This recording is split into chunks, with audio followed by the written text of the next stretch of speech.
Guys, welcome to the first look to the Magic Touch 2 panel. So the UXP version has been the single most requested update for ages, and we are well aware that some of you thought it would never come. But now, thanks to the amazing work done by the creative and dev teams, and especially the Magic Color team, it is indeed finally here. First of all, let me clarify a couple of things, starting with the name, Magic Touch 2. Yes, we decided to change the name, and that's mainly due to the fact that during the porting to the new framework, most of the features of the panel have been either rewritten from scratch or improved, and together with a new responsive interface, we thought that was worth a naming change. But what didn't change though is the deal that we have with you, and those who bought the Magic Touch panel will have the opportunity to upgrade to this new version for free. After the release, we will send you all an email with instructions on how to do that. So please stay tuned for more information about that. But now let's have a look at the panel itself. The differences start right away from the installation. Just like Magic Color, the only thing you have to do to install Magic Touch 2 is double click on the file. The Creative Cloud app will open, and with just a couple of clicks to agree to the necessary permissions, the panel is now installed inside Photoshop, and you can open it from here. The first time you will have it open right away, but if you don't, let's say if you don't, you can find the panel now inside the Plugins menu or the Plugins panel, and you can open it like this. Of course, the first thing you have to do is to paste here the serial number you received and click to activate. As you can see, the interface is very similar to the previous one, just enough to avoid any confusion if you're used to a specific workflow. But there are some key differences. And first of all, the size is not blocked anymore to a fixed width and 8. And you can resize it as much as you want, within some limits of course, but when you do, the buttons and groups inside move accordingly. And the second major difference is the fact that if you use the Magic Touch, you know that you can currently only have one section open per module, and to see its content you need to scroll inside it. In Magic Touch 2, you can have as many sections open as you want, and you can open and close them individually by clicking on the title or all together using the logo on top of each module. And if you like the current behavior when you only have a single section open, you can also do that by right-clicking on the title and keeping all the focus on the section that you're using. On top of every module, as usual, you can find the tools area. And we have some plans to further improve this area, and you will be able to see hints of this in the effect module in just a second. But for now, we have added an opacity slider that you can use to control the effects you apply to the image right from the panel. And if you see now, this area scrolls with the content, but you can use the panels menu, which pops up if you click here, to make it sticky so that you can always see it, or even hide it completely if you want. And in this menu, you can also find the compact view toggle that you can use to optimize the space in case, for example, you want to dock the panel to its own column and you want to see as many features as possible. Here you can also change the module, the active module. You can change the language. Right now we have 3, but more will be available. Enable the beta features like AI skin fix and set up the default values for some of our features. And this in particular is a feature that has been requested from one of our users, which we thought it was very useful and we decided to implement it. Let me show how it works. When you use some of our features, let's see for example the inverted eye pass, you can see you can select the amount of some of the values that are necessary for it to work. And this is done so that you can better adapt the feature to the image you're editing at a time. And we do have default values set up in the features algorithm that usually work for most of the images.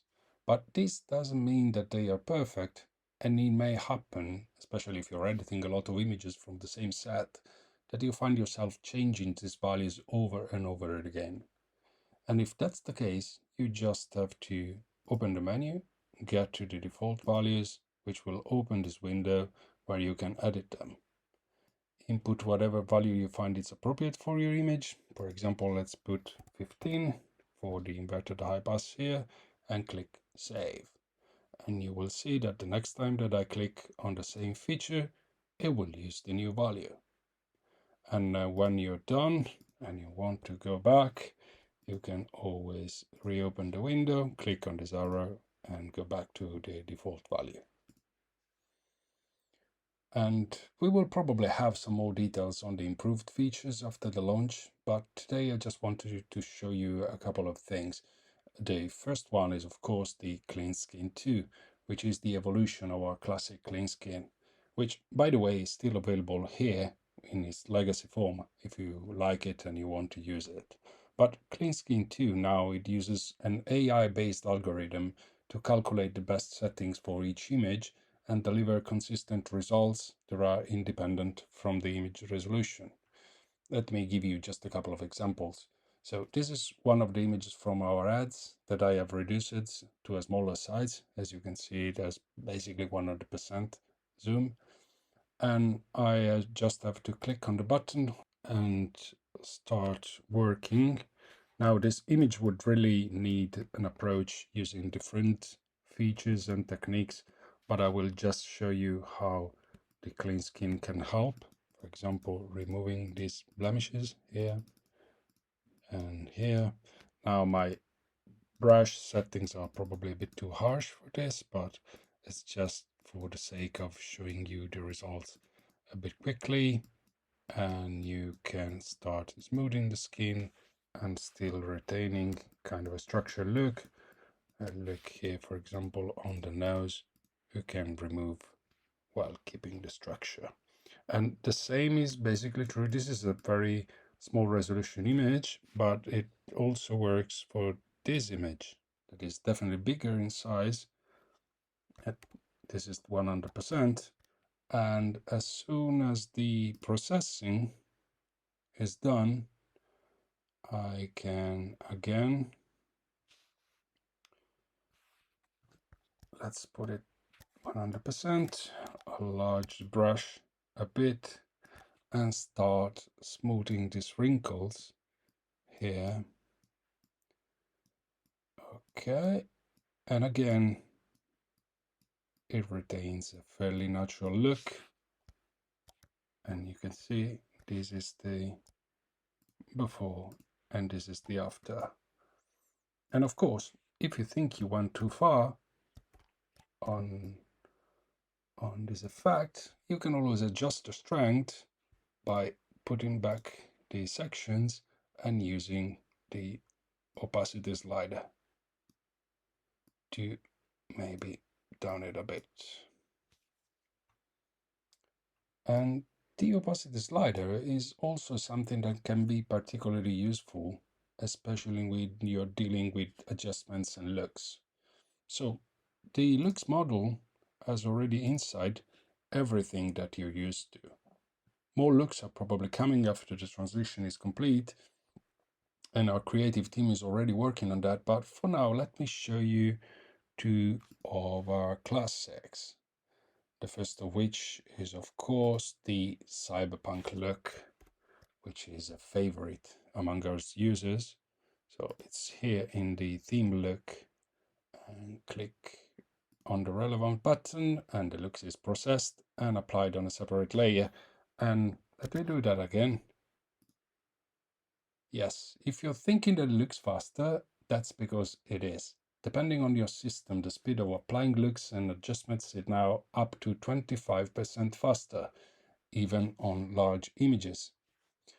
And here we have another of our users' favorite, the New York look. And as I was saying earlier, with the opacity slider, once a look is applied, you now have the ability to phase it down a bit to try and find the sweet spot, effectively adjusting the overall look of the image directly from inside the panel. And now, if it was true for looks, it's also true for face warp. And the whole face warp section is back in this version and is fully functional from the start. But now that I have this image open and with this nice look applied, let me use it to demonstrate a few things about how the effects section is changing. And the first thing you can notice is that this has now a full set of tools of its own. On top you have icons for the Move tool and all the alignment tools in Photoshop, including a nice shortcut for the options to flip objects both vertically and horizontally. But that's not all, because we have moved the buttons for the tree placement mode, fit, fill, and stretch in this section. So you can have always visible if you want using the sticky options. And we have also added a special slider called brightness. This slider uses a curve adjustments on top of the overlay, allowing you to adjust the power, so to speak, of any overlay in an instant without having to change its blend mode or opacity. Let me show you how it works by adding an image, okay, like this one, to make it look like we have sun shining here. Now, I like this, but I would like for it to be a bit more intense. So instead of looking for a new one, you can now regulate its brightness with this slider to get the exact look that you want. As you can see, let me move it here so you can see it better. This is fairly different from what is, for example, using the opacity slider. And we believe this is a nice addition to this model. You can go back to default value by double clicking on the label, and let's put it back here. But the news for this section doesn't end here. The Magic Color guys have used their knowledge of the framework to finally allow you to be able and add, use overlays packs directly inside the panel. And this is something that many of you have requested, and once again, we listen. Simply adding the folder that contains the packs, and I'm using the ones included in Magicscape as an example. Magic Touch 2 is able to load them and lets you use them in the same way as the ones that are originally built in, including the new brightness slider. Let me, for example, put this one here, and let me flip it once and vertically, stretch it so it fits the image, and increase the brightness slider so to get the look that I want. The good news is that we are also in the process of updating our existing overlays packs so that they can be used in this way. And these will be, of course, available to download to all those who have already purchased them. So this is what is available at the moment in this early access revision, but our teams are already working to complete even the procedural overlays and the utilities and finish section. And all of these are scheduled to be available in later updates in the coming weeks and months. We know how long you have been waiting for this, and we thought it was only fair to release the most used section as soon as possible. Now, it's just a matter of waiting a few more days for the official release. So I hope you enjoyed watching this video and that you like the path that Magic Touches 2 is taking, and you are as excited as we are. So make sure you follow our page on Facebook and Instagram so you can be notified when it's released.